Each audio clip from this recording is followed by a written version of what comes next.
მალე დედამიწა გაივლის ისეთ ზებუნებრივ მოვლენას, როგორიცაა სიბნელის 3 დღე.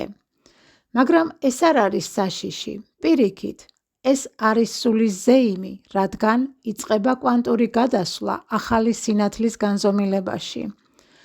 ეს დღეები გაგვახსენებს, რომ ნამდვილი სინათლე გარეთ კი არა, ჩვენშია.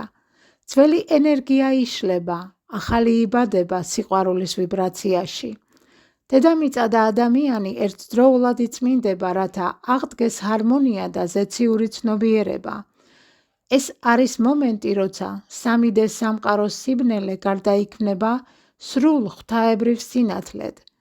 შეინარჩუნეს სიმშვიდე, გული გახსენი ცვლილებების მისაღებად და გახსოვდეს, შენი შინაგანი სინათლეა ის, რაც ახდენს ამ ახალი სამყაროს ფორმირებას.